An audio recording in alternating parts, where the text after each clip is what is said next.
Everyone, welcome to VSA. आप देख रहे हैं अपना मनपसंद यूट्यूब चैनल ब्रजेश साइंस अड्डा।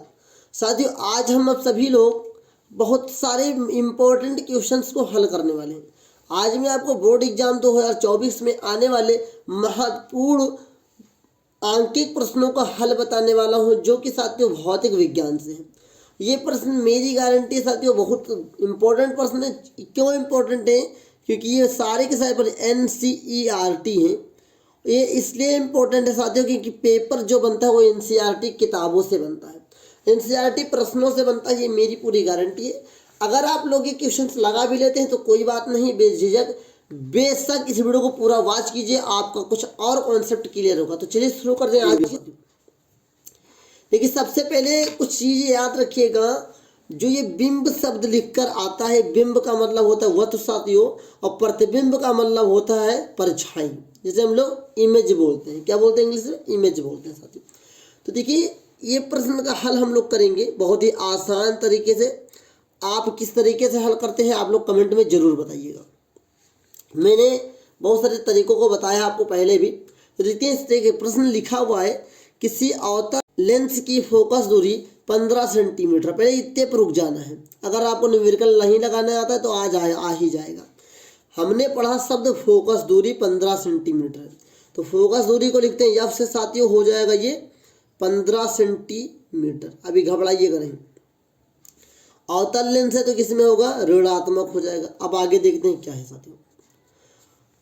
बिंब को लेंस से कितनी दूरी पर रखें? कह रहा है कि जो बिंब है, जो वस्तु है, उसको लेंस से कितनी दूरी पर रख दें भैया कि इसके द्वारा बिंब का लेंस से 10 सेमी दूर प्रतिबिंब बने।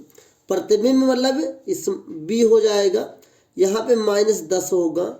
और पूछ रहा है इसको हम कहाँ पे रख दें, तो U का मान पूछा साथियों। साथ में क्या पूछा है? लेंस द्वारा उत्पन्न आवर्धन भी ज्ञात कीजिए। अब बताइए भैया, आवर्धन भी हमें ज्ञात करना पड़ेगा। तो देखिए साथियों, ध्यान से देखिएगा तभी आप बेहतर से समझ पाएंगे। देखिए, आवर्धन के लिए यम निकालना होगा। तो पहले हम यू निकालते हैं। हम सभी को पता होगा लेंस का सूत्र। तो लेंस का सूत्र होता है, लेंस का सूत्र क्या होता है साथियों? 1/F बराबर 1/V - 1/U। अब ध्यान से देखिएगा, बहुत आसानी से मैं समझाने की कोशिश करूंगा, आपको समझ में जरूर आएगा। सारी वैल्यूज को हम लोग पहले पुट करेंगे। तो F का मान कितना है? -15। तो 1/-15 हो जाएगा, बराबर 1/-10 हो जाएगा, बराबर में यहाँ माइनस लगाओ और 1/U रहने देंगे। अब ध्यान से देखेंगे साथियों, आप लोग तभी समझ पाएंगे।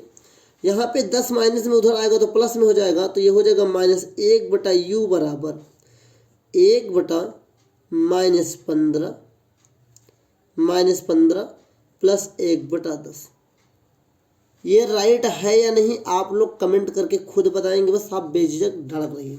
देखिए, अब इसका एलसीएम करेंगे तो 15 और 10 का एलसीएम साथियों कितना आएगा? 30 आएगा। 10 के पहाड़े में 3 बार में 30 आता है, 10 नहीं 30 हो जाएगा। और 15 के पहाड़े में 2 बार में 30 आता है, तो 15 दूना 30 हो जाएगा। ओके, तो देखिए, -1/U बराबर 2 1 कम 2 प्लस 3 1 कम 3, नीचे 15 दूना 30 हो जाएगा। ओके, यहाँ पे प्लस माइनस माइनस करेंगे, 3 में से 2 जाएगा तो 1 बचेगा। तो -1/U बराबर 1/30 हो जाएगा। ओके साथियों, तीसरा गुणा कर लेंगे तो 30 1 कम 30, U 1 कम U, तो U बराबर क्या हो गया? -30 सेंटीमीटर। कितना हो गया? -30 सेंटीमीटर। ये आपका U का मान निकल के आया। आभासी तथा सीधा प्रतिबिंब बनेगा। क्यों? क्योंकि अवतल लेंस में तो आभासी प्रतिबिंब बनता है, वस्तु कहीं भी रखा हो। साथ में यहाँ पे माइनस आया है साथियों, तो ये अवतल में सभी चीज़ें ऋणात्मक होती हैं, और खासकर वस्तु तो सभी में ऋणात्मक होता है। तो ये कैसा होगा? सीधा प्रतिबिंब होगा और आभासी प्रतिबिंब होगा। अभी लिखेंगे, लेकिन सबसे पहले हम लोग आवर्धन क्षमता निकाल लेते हैं। तो आवर्धन के लिए हम लोग सूत्र लिखेंगे। आवर्धन क्या होता है? आवर्धन। ओके, यहाँ बड़ा आ भी होता है साथियों, या छोटा है, कॉन्सेप्ट क्लियर कर लीजिएगा। तो आवर्धन को लिखते हैं यम बराबर, अब लेंस से तो हो जाएगा V/U। अगर दर्पण होगा तो यहाँ पे माइनस लगा देंगे। v का मान ऑलरेडी -10 दे के रखा है साथियों, u का मान -30 आया है। ओके साथियों, इससे 1 कट जाएगा तो ये हो जाएगा 0 0 कट जाएगा तो 1/3 को जब भाग करेंगे तो लगभग ये आ जाएगा साथियों, आपका लगभग हो जाएगा 0.33। और इतना नहीं लिख पाते हैं तो कोई दिक्कत नहीं, परेशान मत होइएगा साथियों, कोई दिक्कत नहीं होगा। आप यहाँ तक लिख के आएंगे, आपका आंसर पूरा सही रहेगा। मैंने आपको थोड़ा सा कॉन्सेप्ट बताया कैसे लिखा जाता है। याद रखिए, अवतल लेंस में आभासी प्रतिबिंब बनता है और सीधा उल्टा तो बदलता रहता है, लेकिन आभासी क्लियर होता है साथियों, इस बात को याद रखिएगा। चलिए अगले प्रश्न की ओर। ये प्रश्न आपके लिए बहुत इंपॉर्टेंट है साथियों, लगा लीजिए 100% की गारंटी। ऐसे प्रश्न आपके यूपी बोर्ड के 7 सेट होते हैं, 7 में से किसी न किसी में छप ही जाएंगे, इसलिए आप तैयार करके जरूर जाइए साथियों। लिखा हुआ है, किसी व्यक्ति को अपनी नेत्र की दृष्टि को संशोधित करने के लिए -5.5 डायोप्टर क्षमता के लेंस की आवश्यकता है। अपने निकट की दृष्टि को संशोधित करने के लिए उसे +1.5 डायोप्टर क्षमता के लेंस की आवश्यकता है। संशोधित करने के लिए आवश्यकता लेंस की फोकस दूरी क्या होगी, मतलब एफ का मान निकालना है दोनों स्थितियों में। तो देखिए साथियों, पहले हम देखेंगे क्या क्या देख के रखा है। तो देखिए हम देखते हैं कि P1 का मान साथियों यहाँ पे -5.5 डायोप्टर। ओके साथियों, यहाँ पे P1 का मान कितना है, और P1 किसके लिए, दूरदृष्टि के लिए। तो पहला आंसर अपना हो जाएगा साथियों, पहले दूरदृष्टि के लिए फोकस दूरी क्या होगा, तो F बराबर साथियों F1 बराबर क्या हो जाएगा, 1/P1 हो जाएगा। आई होप आपको ये समझ में आ रहा होगा। अब देखिए साथियों, बराबर में 1/-5.5 हो जाएगा। ओके, ये पॉइंट हटाएंगे तो 0 लग जाएगा। देखिए अपना क्या हो जाएगा साथियों, ये हो जाएगा 10/55 माइनस में, तो 5 दूनी 10 हो जाएगा, 5 एकम 5, 5 एकम 5, तो बराबर में साथियों -2/11 हो जाएगा। अब इसको अगर हम भाग कर लें यहाँ पे तो अपना आंसर भी हो जाएगा, 2 लगाएंगे पॉइंट लगाएंगे 0 हो जाएगा साथियों। तो ये कितना हो जाएगा, ये लगभग 11 एकम 11 हो जाएगा साथियों, होगा कि नहीं। 11 एकम 11 जब हो जाएगा तो यहाँ 9 बचेगा, पॉइंट लगा लेंगे 0 हो जाएगा। 11×8 = 88 हो जाएगा, फिर 2 बचेगा, 88 को 2 पॉइंट, बार बार वही संख्या आ जा रही है। तो अपना आंसर कितना होगा साथियों, -0.18 मीटर। F1 का मान कितना आएगा साथियों, 0.18 मीटर। ये हो गया साथियों F1 का मान।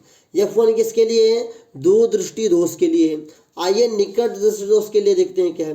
तो निकट दृष्टि दोष दूसरा है साथियों, और इसके लिए हम लिखते हैं साथियों P2 बराबर कितना देखिए रखा है साथियों, ये देखिए रखा प्लस का 1.5 डायोप्टर। तो इसके लिए F2 का मान निकालेंगे साथियों, तो F2 का मान क्या हो जाएगा, F2 बराबर 1/P2 हो जाएगा, बराबर में 1/1.5 हो जाएगा साथियों। पॉइंट लगाएंगे, ऊपर 0 बढ़ जाएगा, तो ये जाएगा 10/15 साथियों, हो जाएगा कि नहीं हो जाएगा। आप देखते हैं साथियों, तो ये 5 दूनी 10 हो जाएगा, ये 5 3 15 हो जाएगा, बराबर में 2/3 आ जाएगा। तो 3 से भाग कर लेंगे 2 को, तो पॉइंट लगाएंगे 0, 3 × 18, फिर हो जाएगा 2 पॉइंट, 3 × 18, बार बार वही संख्या आ जाएगी। तो इसको हम लिख सकते हैं +0.67 मीटर। ये किसका मान है, F2 का मान है साथियों, किसका मान है, F2 का मान है। F2 है क्या, निकट दृष्टि दोष के लिए साथियों ये सवाल है। बहुत आसान है, लेकिन सवाल देखने में बहुत बड़ा लग रहा था साथियों, बहुत ही आसान है। सबसे मैंने आपके क्या P1 का मान हमने निकाल लिया क्वेश्चन नंबर 1 के लिए, P2 का मान निकाल लिया क्वेश्चन नंबर 2 के लिए। P1 से हमने F1 निकाल लिया साथियों, और P2 से हमने क्या निकाल लिया, F2 निकाल लिया। आई होप आपको समझ में आया होगा। यदि कोई डाउट हो तो आप क्लियर कर सकते हैं कमेंट सेक्शन के द्वारा, और आप लोगों को मजा आ रहा होगा तो वीडियो को लाइक जरूर कीजिए। चलिए अगले प्रश्न की ओर हम लोग चलते हैं। किसी पदार्थ की 1 मीटर लंबाई तथा ए मोटाई, ए क्या है, क्षेत्रफल है, ए मोटाई के तार का प्रतिरोध 4 ओम है।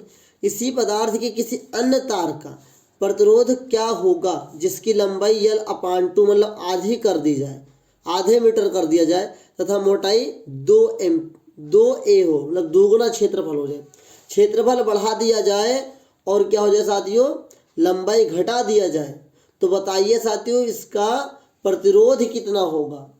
कहने का मतलब 2 तार है आपके पास, एक तार ये है और एक तार ये है, ये जो तार है इसके लिए ए क्षेत्रफल है और लंबाई यल है साथियों, इसकी लंबाई यल है और एरिया इसका ए है और इसमें साथियों 4 ओम का प्रतिरोध बह रहा है।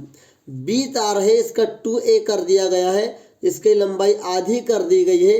तो बताइए इसमें प्रतिरोध का मान कितना होगा। बहुत ही आसान है, देखिए कैसे साथियों। तो पहले हम देखेंगे साथियों R1, यहाँ पर भी तो एक R1 इसको मान लेते हैं साथियों, इसको मान लेते हैं R2। ओके, कोई दिक्कत नहीं होगा। तो R1 जब हमारा एक सूत्र होता है साथियों, एक सूत्र क्या होता है कि होता है रू L अपान ए। जब एरिया दे दे, जब लंबाई दे दे, तो इस सूत्र का उपयोग करते हैं साथियों प्रतिरोध के लिए। R बराबर होता है PL अपान ए। पी साथियों नहीं बोलते, इसे रू बोलते हैं। क्या बोलते हैं? रू। रू क्या है? प्रतिरोधकता है साथियों। ओके साथियों, यल क्या है? लंबाई। ए क्या है? अनुप्रस्थ काट का क्षेत्रफल होता है साथियों। अब देखते हैं तो R1 का मान यहाँ पे साथियों 4 दे के रखा है। यहाँ पे 4 R1 मान टोटल 4 दे के रखा है। क्या दे के रखा है? 4 दे के रखा है। तो यहाँ पे अपना R1 बराबर कितना हो जाएगा? 4 ओम हो जाएगा। ओके साथियों, कोई दिक्कत? नो दिक्कत। अब देखिए ये बेसिकली R1 का जो हम उपयोग करेंगे R2 के लिए उपयोग करेंगे, इस बात को भी मैं बता देता हूँ। अब देखिए साथियों ध्यान से, बहुत ही आसान हो जाएगा आप सभी के लिए। अब देखते हैं, अब क्या देखते हैं दूसरे तार के लिए प्रतिरोध। क्या अब दूसरे तार के लिए प्रतिरोध, सूत्र तो अपना ही रहेगा साथियों। अब R2 होगा तो R2 बराबर क्या हो जाएगा? रू L अपान ये। देखिए R2 बराबर, यहाँ यल क्या है? आधी है साथियों, तो ये क्या हो जाएगा? रू ये हो जाएगा L अपान 2। अपान में ए का मान साथियों 2A है। ए का मान क्या है साथियों? 2A है। ओके, अब ध्यान से देखिएगा, तभी आप बेहतर तरीके से समझ पाएंगे, वरना आप गड़बड़ हो जाएंगे। अब देखिएगा होता क्या है। तो AR2 बराबर क्या हो जाएगा साथियों? PL अपान 4A हो जाएगा। अगर थोड़ा सा हम इसको क्लियर करना चाहें तो कर क्या सकते हैं कि R2 बराबर 1/4 हम अगर कॉमन ले लेते हैं, यहाँ बचेगा कि यह मैं दिखाना चाहता हूँ, ये बचेगा रू L अपान ए।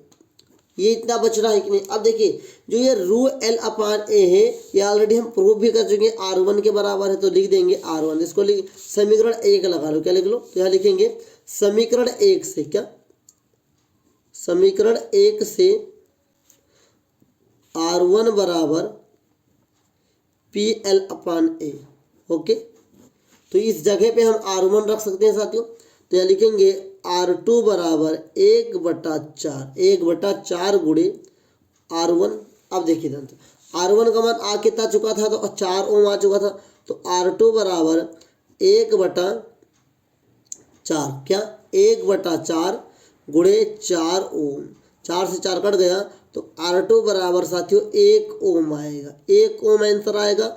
1 ओम क्या है? दूसरे तार का प्रतिरोध है। दूसरा तार क्या है? जो नया तार होगा।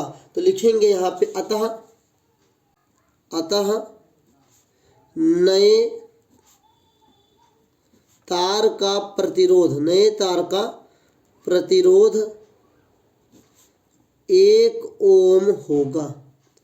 1 ओम होगा। आई होप आपको समझ में आया होगा और आप बेहतर से करके जाएंगे एग्जाम में और नंबर आपको पूरा मिलेगा। घबराइए नहीं। लेकिन आप लोग क्या कीजिए, इन सभी क्वेश्चंस को हल देखने के बाद एक बार रिवीजन कीजिए, रिवाइज कीजिए, रिपीट कीजिए अपने क्वेश्चनों को, तभी आप बेहतर से समझ पाएंगे साथियों।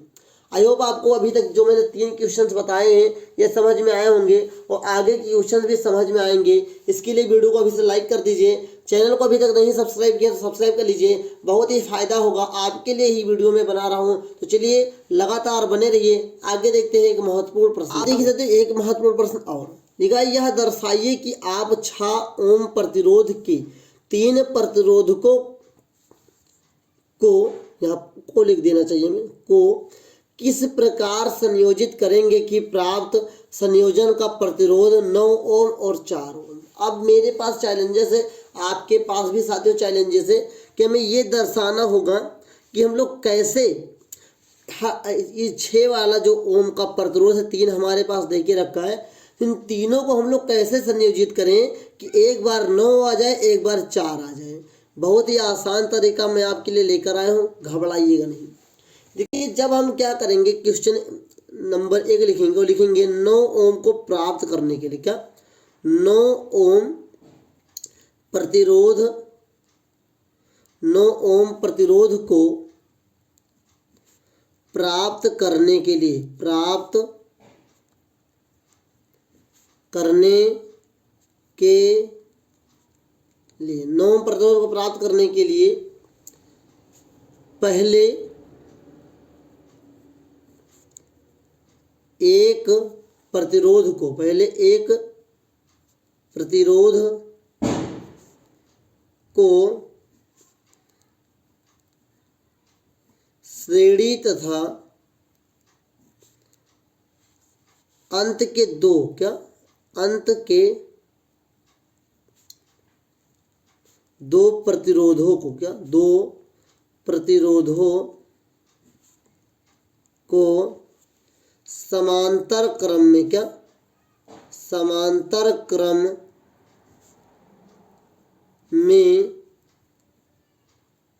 जोड़ना पड़ेगा। ये तो मैंने लिख दिया, इतना आप लिखेंगे तो नंबर बेशक मिल भी सकता, नहीं मिल भी सकता।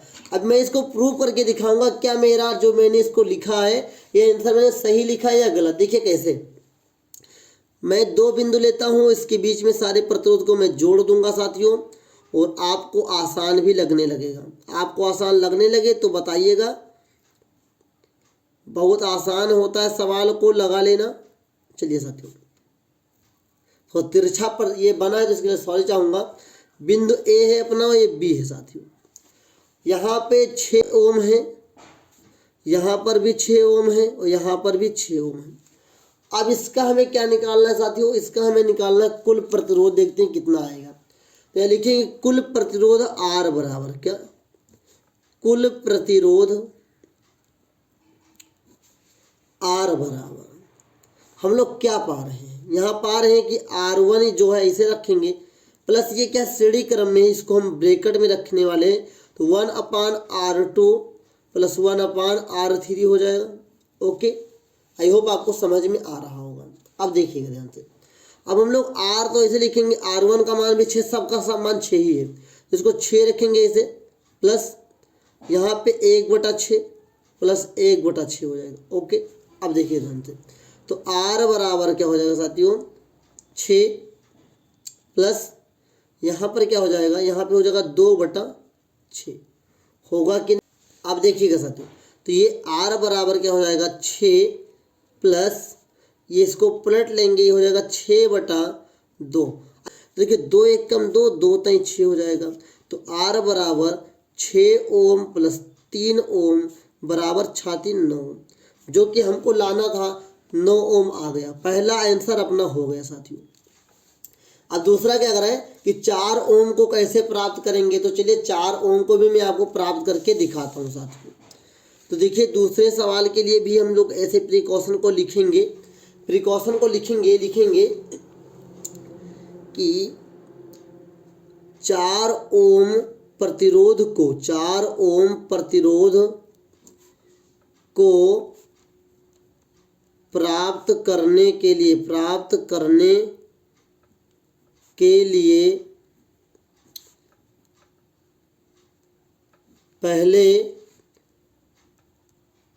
दो प्रतिरोध को श्रेणी क्रम में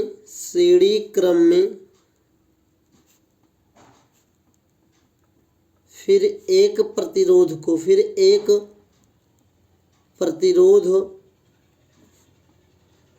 को पार्श्व क्रम में संयोजित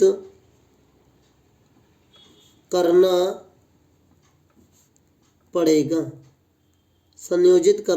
पड़ेगा। पार्श्व क्रम होता है समांतर क्रम। पहले इसका मैं चित्र आपको ड्रा करके दिखाता हूँ कैसे होगा।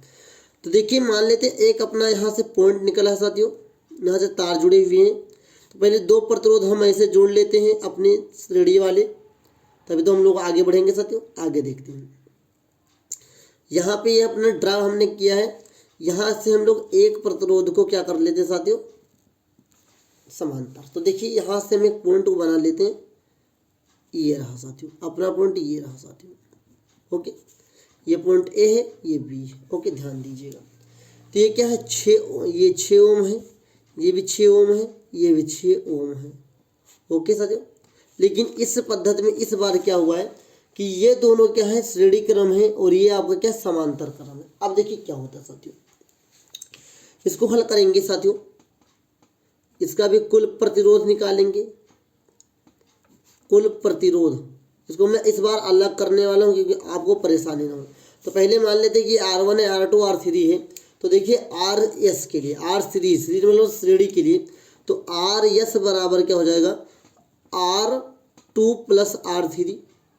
ओके, इस दोनों को जोड़ लेंगे तो RS बराबर हो जाएगा 6 प्लस 6, तो ये कितना हो जाएंगे, RS बराबर हो जाएगा 12 ओम। ओके, ये कितना हो गया, 12 ओम साथियों। अब ये देखेंगे ये 6 और ये 12 क्या हो जाएगा साथियों, समांतर क्रम में हो जाएगा। तो लिखेंगे साथियों कि कुल प्रतिरोध क्या, कुल प्रतिरोध R बराबर, प्रतिरोध क्या साथियों, सूत्र क्या है, R बराबर, वो भी 1/R लगाएंगे क्योंकि यहाँ पे श्रेणी क्रम हो जाएगा। पहले जोड़ चुके हैं, अब समांतर क्रम में जोड़ेंगे, बराबर 1/RS जो हम पहले निकाल चुके हैं, प्लस 1/R1। ओके, तो 1/RS, R बराबर, RS का मान है साथियों 12 प्लस 1/R1 का मान कितना है साथियों, 6। 6 के पहाड़े में 12 कब आता है साथियों, तो 6 दूनी 12 हो जाएगा। 12 हमने क्यों किया, इसका एलसीएम बराबर करने के लिए। तो 1/R बराबर 1 प्लस 2 जाएगा, 6 दूनी 12 साथियों। तो 1/R बराबर क्या हो जाएगा, 3/12। तो 3 एकम 3, 3 चौको 12 हो जाएगा। तो यहाँ पे हम लिख सकते हैं कि 1/R बराबर 1/4, 4 एकम 4, R एकम R, तो R बराबर 4 ओम। यही हमें दिखाना था और यही हमने दिखा दिया। पहले इस प्रकार के जो भी प्रश्न आपके एग्जाम में आएंगे, आपको प्रिकॉशन लिखना है, प्रिकॉशन के बाद चित्र बनाना है, उसके बाद हल करना है साथियों। समय लगता है सवाल को सीखने में, सीखने के बाद इतना समय नहीं लगेगा। और याद रखिए, पूरी गारंटी है मेरी साथियों, ये क्वेश्चंस 4 नंबर में आपसे पूछे जाते हैं। बहुत ही इंपॉर्टेंट क्वेश्चन है, आप लोग रिवीजन जरूर करके जाइए, तभी आप बोर्ड एग्जाम में बेहतर कर पाएंगे। देखिए लास्ट का एक सवाल जो मैं आपको बताऊंगा बहुत ही इंपॉर्टेंट है, प्री बोर्ड में भी ये सवाल आ चुके हैं, तो एक बार रिवीजन करके जरूर। तो जो सवाल आपके सामने 5 नंबर में लेकर आया हूँ, ये बहुत महत्वपूर्ण इसलिए बन जाता है क्योंकि प्री बोर्ड में भी आया है, तो हो सकता है ये रिपीट हो जाए आपके बोर्ड एग्जाम में, तो इसलिए रिवीजन करके जाइए, तभी आप तो बेहतर कर पाएंगे। चलिए देखते हैं सवाल को। लिखा हुआ है, 2 विद्युत लैंप जिनमें से एक का अनुमतांक 100 वाट 220 वोल्ट तथा दूसरे का 60 वाट 220 वोल्ट है, विद्युत मेंस के साथ पाश्चर क्रम मतलब होता है समांतर क्रम में संयोजित है।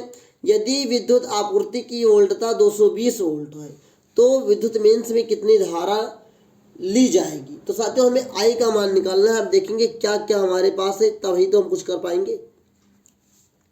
2 विद्युत लैंप है, तो इसमें देखिए रखा है P1 का मान साथियों क्या है, 100 वाट है। ओके, P2 का मान क्या है साथियों, P2 का मान 60 वाट है साथियों। यहाँ V का मान स्थिर है तो 220 वोल्ट दे के रखा है साथियों। ओके, I का मान यहाँ पर पूछा गया, आप घबराइए नहीं। अब देखिए साथियों, आप लोग अपने एग्जाम की जब तैयारी करते होंगे तो आप लोगों को बहुत सारा सूत्र बताया गया होगा P को लेकर। जिस P से आप इतना डरते हैं, उस P से लेकर बहुत सारे सूत्र आपको बताए होंगे। तो चलिए हम पहले P के सापेक्ष में हम I निकालने के लिए हमको R की जरूरत पड़ती है, तो हम लोग पहले R निकाल लेंगे दोनों के लिए, तभी तो कुछ हो पाएगा। तो देखिए पहले लिखेंगे, हम जानते हैं क्या, हम जानते हैं कि सूत्र क्या होता है, P बराबर B² होता है। ये सूत्र होता है, आप सभी लोग जानते हैं। अब यहाँ से हम लोग R प्राप्त कर सकते हैं, तो R बराबर हो जाएगा साथियों B² अब देखिए हम यही सूत्र का निकालेंगे R1 और R2 के लिए। तो देखेंगे R1 बराबर क्या हो जाएगा, V², तो B सब में समान है, 220 का होल ऑफ स्क्वायर नीचे P1 रखेंगे। अभी जब R1 निकालेंगे तो P1 रखेंगे साथियों, तो P1 का मान 100 है, तो यहाँ लिख दीजिए 100। ओके, बराबर में 220 गुणे 220 बटा 100 हो जाएगा। 0 से 0 कट गया साथियों। बराबर में जब 22 को 22 से आप गुणा करेंगे तो 484 ओम आएगा, 484 ओम आएगा। ये R1 का मान हो गया। अब देखते हैं तो इसी पक्ष में R2 का मान, क्या R2 का मान क्या होगा, तो R2 बराबर साथियों सूत्र हम लोग लगाएंगे वही V² लग जाएगा। तो V², तो V का मान अपना कितना है साथियों 220, 220 का होल ऑफ स्क्वायर हो जाएगा साथियों। P2 का मान है साथियों 60 देखिए रखा है, तो 220 गुणे 220 अपान में 60, 60 से 1 0 कट जाएगा। बराबर में क्या आने वाला है साथियों, इसको गुणा करेंगे 484, 1 0 नीचे का 6, ये ओम में आएगा। देखिए तो जब भाग करने से बेहतर इसको हम लोग अप डाउन्स कर लेते हैं, 2 से काट लेंगे तो मेरा बेहतर हो जाएगा आपके लिए भी। देखिए 2 दूनी 4, 2 चौको 8, 2 दूनी 4, 2 0 0, 2 तई 6, बराबर लिख सकते हैं हम लोग 2420 बटा 3 ओम। ये भाग करने पर पॉइंट में आंसर आता है, जो कि आपके लिए बहुत बड़ी दिक्कत पैदा कर रहा है। देखिए R1 और R2 हमारे पास हो गया, ऑलरेडी हमको बताया गया ये समांतर क्रम में जुड़े हुए हैं, तो लिखेंगे समांतर, चूंकि लिखेंगे चूंकि R1 व R2 पार्श्वर क्रम में है, क्या पार्श्वर क्रम में संयोजित, क्या संयोजित है, संयोजित है साथियों, क्या है संयोजित है। इसलिए 1/r बराबर 1/r1 प्लस 1/r2 होता है कि नहीं होता साथियों। अब देखिए हम लोग 1/r तो ऐसे रख लेंगे, 1/r1 का मान कितना रखेंगे, 1/r1 का मान पहला हमारा 484 आ गया, प्लस R2 का मान आया है साथियों 2420 बटा 3, जो नीचे 3 होता है वो ऊपर भाग जाएगा, और 1/4 साथियों 1/r 484 प्लस 3/2420। अगर हम लोग इसका एलसीएम करना चाहते हैं तो इसको हम लोग 484 को 5 से गुणा करेंगे तो 2420 आ जाएगा साथियों। तो हो जाएगा 1/r बराबर 5 और 3 8 हो जाएगा साथियों, हो जाएगा 2420। ओके 2420 हो जाएगा, तो ये r का मान जो निकल के आएगा साथियों ये 2420 बटा 8 ओम निकल के आएगा। अगर आप इतना लिख कर आएंगे तभी आपका इनका आंसर सही होगा, और आप इतना नहीं लिख कर आते हैं, कट करके भी लिख कर आते हैं, तभी आपका आंसर सही ही होगा साथियों। आप घबराइए नहीं, क्योंकि हमारा मेन सिद्धांत क्या है साथियों, आई को निकालना, क्या आई मतलब विद्युत धारा निकालना। तो देखिए विद्युत धारा निकालेंगे हम लोग, तब हम लोग आर के मान को कट कर लेंगे आराम से साथियों। तो यहाँ लिखेंगे विद्युत धारा, क्या विद्युत धारा आई बराबर, अब बताओ साथियों आई बराबर सूत्र क्या होता है, तो हम लोग सूत्र बनाना सिखाऊंगा आपको। देखिए बी बराबर आई आर हम लोग सूत्र पढ़ चुके हैं, तो आई बराबर हम लोग सूत्र क्या लगाएंगे, बी बटा आर लगाएंगे। तो आई का मान कितना दे के रखे साथियों, आई का मान तो निकालना है, और वी का मान है कितना, तो वी का मान साथियों 220 है, कितना 220। आर का मान कितना है 2420 बटा 8 है, ये 8 सबसे ऊपर भाग जाएगा साथियों। तो आई बराबर क्या हो जाएगा 22 0 गुणे 8, नीचे हो जाएगा साथियों 2420, तो ये 0 से 0 कट जाएगा। ओके साथियों, आई होप आपको इतना समझ में जरूर आया होगा। तो आई बराबर क्या हो जाएगा 22 गुणे 8 बटा 24 2। ओके अब देख लो साथियों, 2 से काटेंगे तो यहाँ काटेंगे तो 2 चौको 8 हो जाएगा, 2 1 कम 2, 2 दूनी 4, 2 1 कम 2 हो जाएगा। ओके साथियों, तो आई बराबर 22 गुणे 4 बटा 121 हो जाएगा, 121 यहाँ लिखेंगे हम लोग। अब देखिए कैसे काटेंगे, 11 दूना 22, 11 एक रहेगा 121, और ये 4 दूनी 8, 4 दूनी 8, तो यहाँ लाइन खींच लेंगे, और आई बराबर क्या हो जाएगा साथियों, ये ऊपर 4 हो जाएगा, 4 दूनी 8, तो ये 8/11 हो जाएगा, 8/11। तो आई का मान पॉइंट में आएगा, पॉइंट लगाएंगे यहाँ साथियों आई के बराबर, यहाँ पॉइंट लगाएंगे तो यहाँ 0 बच जाएगा, तो 11 सतह 70 फिर 3 बचेगा, 11 सतह 70 3 बचेगा, तो 11 दूना 22, तो इतना हम लिख सकते हैं कि आई बराबर 0.72 एम्पियर, यही आपका आंसर होगा। आई होप आपको समझ में आया होगा, और आप लोग अच्छे से एग्जाम में करके आएंगे। देखिए सवाल इस बार प्री बोर्ड में ये आ गया था, इसलिए बहुत इंपॉर्टेंट हो जाता साथियों। मेरी पूरी गारंटी है 2024 के बोर्ड एग्जाम में छपा रखा है, आप लोग लगा के आएंगे। यदि आपको नहीं समझ में आ रहा है तो कमेंट करके जरूर बताइएगा, आपको मैं एक सॉल्यूशन और प्रोवाइड करूंगा। इसी प्रीवियस वीडियो को जरूर देखिए, कमेंट में डिस्क्रिप्शन में मैंने लिंक डलवा दिया है, कमेंट में अपने डाउट को पूछ सकते हैं। यदि आपको कोई प्रॉब्लम है तो हमसे संपर्क कर सकते हैं। आज के लिए इतना ही, मिलते हैं एक नेक्स्ट महत्वपूर्ण वीडियो के संग। तब तक के लिए अपना ध्यान रखिए, मस्त रहिए। जय हिंद, वंदे मातरम, भारत माता की जय।